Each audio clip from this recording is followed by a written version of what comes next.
एक महिला शीशा पोंछ रही थी, तभी उसकी नजर अचानक पेंटिंग पर पड़ी जिसमें महिला भयानक रूप से चलती दिख रही थी। लेकिन जैसे ही उसने ध्यान से देखा, पेंटिंग एकदम सामान्य नजर आई। उसने सोचा कि शायद यह उसका भ्रम था। आखिर पेंटिंग कैसे चल सकती है? हालांकि जो बाद में हुआ वह उसके जीवन का सबसे बड़ा पछतावा बन गया। उसकी बड़ी बेटी एनी के कमरे में भी एक अजीब पेंटिंग थी। पेंटिंग में व्यक्ति के हाथ में कैंची और कंघी थी। नए घर में आने के बाद से एनी को पेंटिंग देखना हर दिन और डरावना लगता था। वह इसे तुरंत हटाना चाहती थी, लेकिन पेंटिंग ऐसे महसूस हो रही थी जैसे दीवार से चिपकी हुई हो।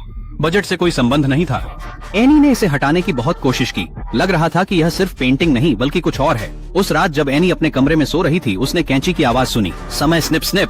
थोड़ी देर बाद उसके बाल अचानक रहस्यमय तरीके से कटे हुए पाए गए। अगली सुबह जब वह उठी तो उसकी सुंदर और लंबे बाल अब बिगड़े हुए थे। गुस्से में आकर उसने अपनी शरारती बहन पर शक कर लिया और उसे जवाब देने के लिए उसके कमरे गई।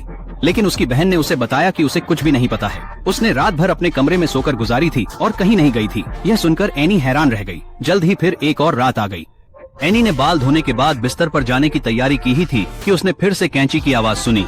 एक रात पहले बाल रहस्यमय तरीके से कट जाने के कारण उसने पेंटिंग को गुस्से में सफेद कपड़े से पूरी तरह ढक दिया। उसे पता नहीं था कि उस रात कुछ भयानक घटना होने वाली थी